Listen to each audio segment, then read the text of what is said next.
Okay, I'm going to show you some different bullets and different shot shells that I have. I got a whole bunch of different stuff, but I'm just going to show you these. Okay, the first one's a 450 Bushmaster, and that's a 250 grain bullet right there. Okay, and that's the brush gun. And the next one is a 243. That's actually a 308 shell, and they neck it down right here so they can chamber it with a 243 bullet shell. All right. So the cartridge is actually a 308 cartridge.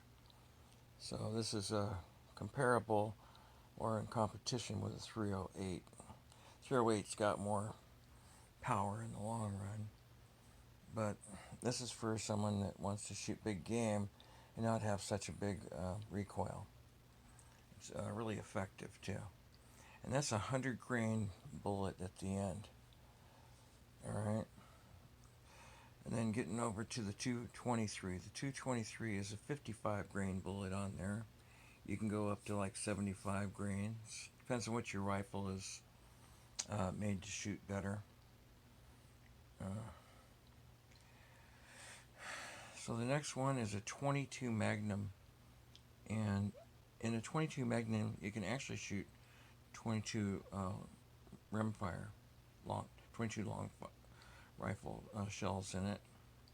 And they use the same shell for the 17 HMR, but they neck it down and put a 17 caliber bullet in it.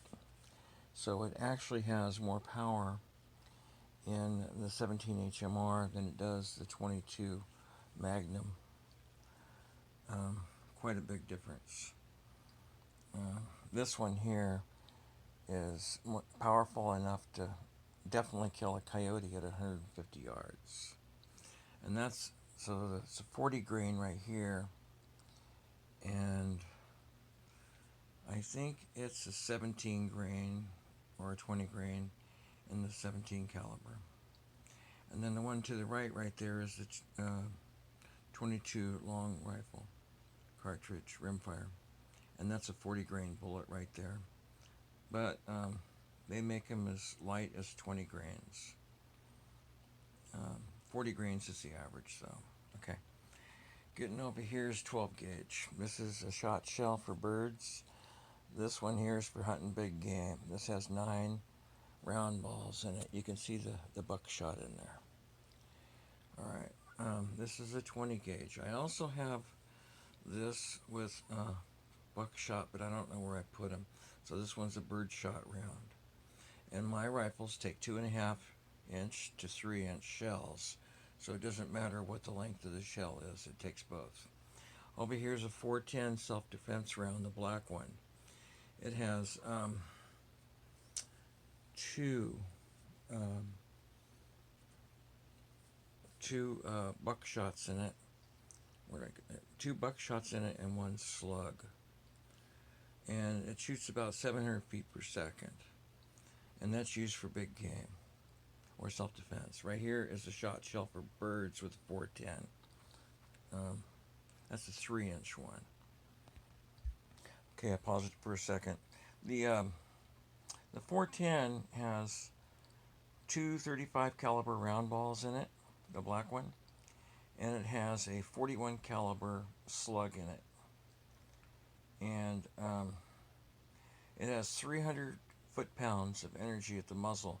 Shoots 750 feet per second at the muzzle, and that's about 200 feet slower than the red one does. The red one's close to 950 to 1,000 feet per second bird shot. Okay.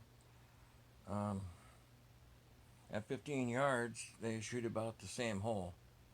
After about 15 yards, they spread out. And Leanne, she's really accurate with both of these. She's got a 410.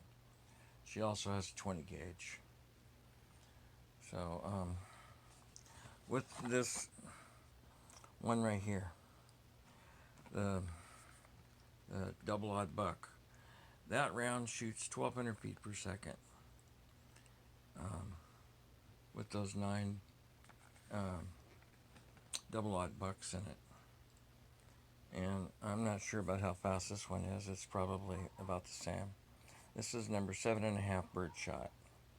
And that's what you usually have to shoot when you go at a shooting range is lead free, number 7.5 for any gauge that you shoot. So there's some shot shells, and there's some rimfire and centerfire. Alrighty. So this one here is a brush gun. It's similar to how a 22 is. See how it's all one length right here? All the way to the end. I forgot what they call that. But these are both necked right here at the end. Okay? How they taper. This is the one that is good for a brush gun. These are good for straight shots.